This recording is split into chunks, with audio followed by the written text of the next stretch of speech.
You spent your whole life planning for retirement, saving, investing, thinking about how to make the most of your freedom. But here's a question that a lot of people don't ask until it's too late. What happens if your health doesn't cooperate with your plans? Not just the big ways, but in everyday things. Things like a cracked tooth, a new prescription, maybe trouble with the stairs. Things that don't make the headlines, but that can throw your budget completely off course. Now in Canada here, we're lucky to have a public healthcare system, but we have to be honest. A lot of what you're actually going to need in retirement isn't fully covered. And that gap can cost thousands of dollars a year. Plus, the reality is what's covered can vary a lot depending on which province you live in. For example, prescription coverage, home care programs, long-term care subsidies, these differ significantly across provincial plans. So it is critical that you know what your own province offers and what it doesn't. This is episode 5 of our 12-part series, Second Act.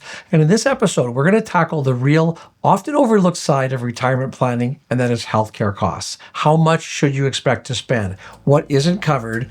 And what can you do now to make sure that your health needs don't turn into financial stress later on? I'm going to walk you through some practical strategies, some personal examples, and the emotional realities of planning for care. Because retirement isn't just about living longer, it's about living well. Now, I would like to take a moment and say thank you to Harvest ETFs who have partnered with us for this entire series. I'll be talking a little bit more about them later in the video.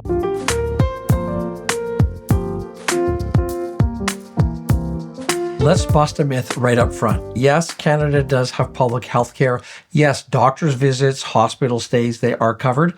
But many of the biggest costs that you're going to face in retirement, they're not. Here's typically what isn't covered. Things like prescription medications, especially if you're under 65, dental care, eye exams and glasses, hearing aids, physiotherapy, massage, chiropractic, mobility aids like walkers or stair lifts, home support care or nursing, long-term care housing. And remember, what is covered varies from province to province. Some may provide partial support for things like home care or prescriptions once you're 65, while others don't. It's kind of a bit like you check into an all-inclusive resort. Maybe that's on your retirement bucket list. Then you realize that you're paying extra for drinks or excursions, or even in some cases, the beach towels. So if your retirement plan assumes that your healthcare is taken care of, it might be time for a bit of a reality check. Okay, I want to put this into a real life perspective. I want you to meet Paul and Sandra. They are a retired couple, both in their early 70s, pretty healthy, no major conditions. Well, last year they spent $1,000 on prescription drugs, $2,200 on dental work, $750 on new glasses and eye exams, $1,500 on a stair lift for Sandra's post-op recovery, and $2,000 on part-time help at home after surgery. Nearly $7,500, and that's for a relatively healthy couple. That $2,000, for example, for home care, that was for a private personal support coming in for a few weeks after surgery, and that is not something that is covered by the province beyond the very basics.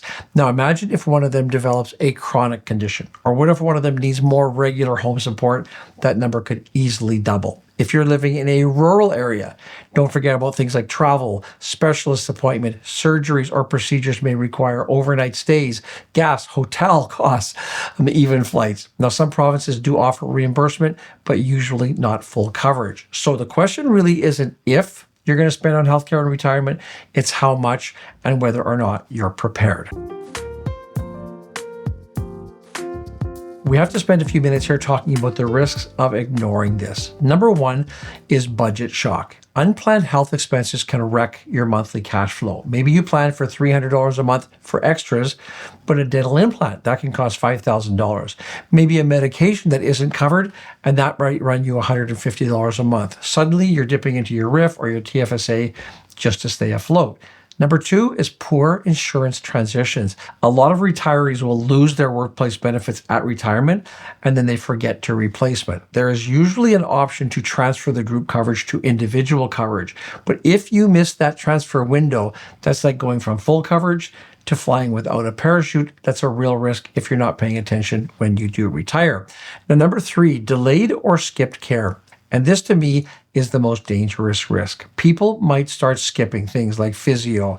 They might delay getting hearing aids or avoid dental visits, not because they don't need them, but because they didn't budget for them. And ironically, this usually leads to more expensive and more serious health issues down the road. And number 4 is a family burden. And when health costs aren't covered, a lot of families will step in financially, emotionally, physically, and that can be hard on everyone, including you. And there's one more thing that's not talked about a lot. That's end-of-life care. So whether that's palliative support at home or a stay in a hospice, there are often out-of-pocket costs here too. So planning ahead, this makes a difficult time a little bit less stressful. The bottom line is that planning ahead doesn't just protect your wallet, it protects your independence, it protects your relationships, and it protects your peace of mind. All right, so how much should you actually set aside for healthcare planning in retirement? Well, there is no magic number, but most experts, they suggest planning for $2,000 to $5,000 a year per person in health-related costs. So that runs around $170 to $420 a month. Now that might sound high, but it's reality. If your home needs renovations, like a walk-in tub, a ramp, or widened doorways, that cost can obviously go a lot higher. And that number climbs as you age. A 65-year-old might spend less, but if you're in your 70s or 80s, that can easily hit $8,000 to $10,000 per year. Now, I did a little bit of extra research in preparation for this video, and I extracted some information from my mother, who is 85 years old. She will confirm that these numbers are definitely in the ballpark, and she has a comprehensive health benefit plan that helps cover her costs. Mom, thanks for the extra research. Now, a common strategy to prepare for these costs is to set up a health reserve fund inside of your TFSA or non-registered account. And that's as opposed to an RRSP or a RIF. That way you can be ready, whether that's a stair lift, whether it is a home nurse, or heaven forbid, rehab from a new hip. Because the TFSA withdrawals aren't taxed, they're not going to push you into a higher tax bracket or trigger an OAS clawback. You can also recontribute the same amount the following year, so that keeps your flexibility intact. So how do you fund all of this? Medications, mobility aids, support at home without constantly stressing your budget? Well, one of the keys is predictable monthly income that you can count on, because when it comes to health and retirement, the costs aren't just real, they're often recurring as well. And that's why one of the smartest things that you can do is to build a reliable income stream right into your portfolio. Now, on that note, I want to take a moment and thank Harvest ETFs for supporting this entire series. Now, at Harvest, they understand how important it is for retirees to not just protect their savings, but how to turn them into consistent income. One of their funds in particular speaks directly on this topic. It's called the Harvest Healthcare Leaders Income ETF. The ticker is HHL.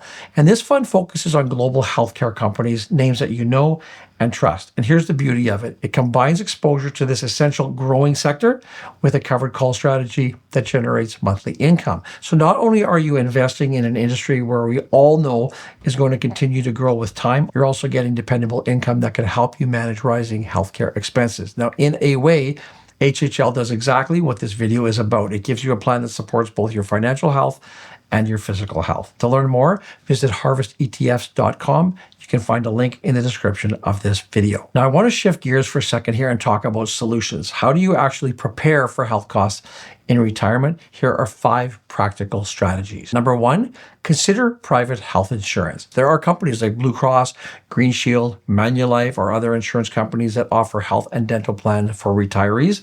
There are some professional associations and alumni groups that offer discounted options as well. These can help cover prescriptions, dental, travel insurance, and other extras as well. Now, in most cases, these aren't cheap, but they may be well worth it if you have regular health needs or you just want to have that peace of mind.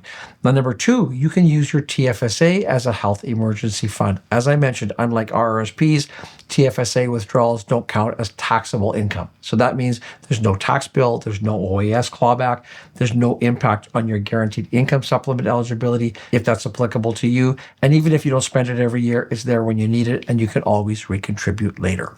Now, number 3, plan for long-term care early. Private long-term care homes. These can cost upwards of $3,000, $6,000 or even more every month. Public homes, they have long wait lists and still charge for basic accommodation fees. That often runs $2,000 to $3,000 a month. So with that in mind, start thinking about it now. Ask yourself, will you downsize? Will you use your home equity? Should a portion of your portfolio be earmarked specifically for this. There is such a thing as long-term care insurance, but it's expensive and it's not widely used. Still, it might be worth exploring with your advisor.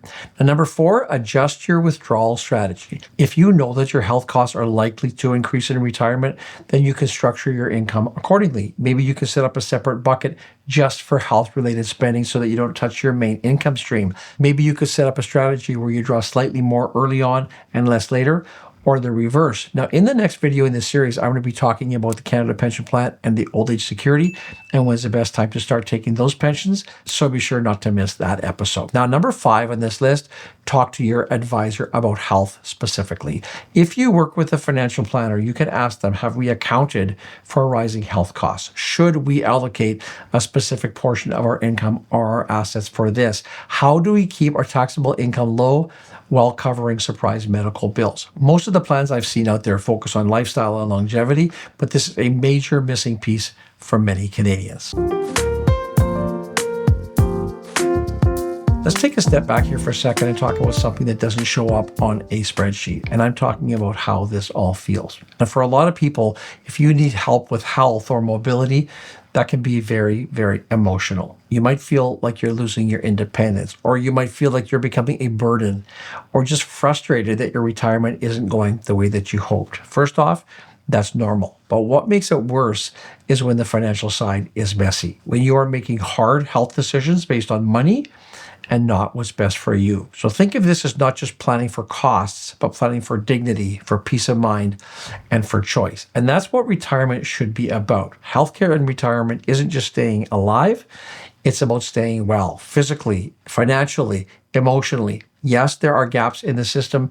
Yes, the costs are real. But if you put in time for the right planning, they don't have to catch you off guard. And another important thing to think about here, take a moment to check your own province's healthcare plan. I've added a link for each province and territory in the description of this video to help you find doctors, to learn about subsidies, and to review tax credits. Now, if you would like a PDF that consolidates everything for you, you can scan the QR code on your screen to get your copy. I'll also put a link in the video description. Remember, retirement isn't just about hoping for the best, it's about being ready for whatever comes your way. In episode 6 in this series, we're going to cover the impact of government pensions, Canada Pension Plan, Old Age Security, delaying those plans, and whether it's worth it. And these plans are essential for so many retirees, so I'm going to explain how they work, when to start your benefits, and how much you can expect. If you have found this video helpful, subscribe to the channel. We've got more practical retirement content coming every single episode. And hey, if this did help you out, share it with someone else that you care about, maybe a sibling, a friend, a parent. These are conversations that we all need to be having. Thanks so much for watching. Here's to a healthier, happier retirement.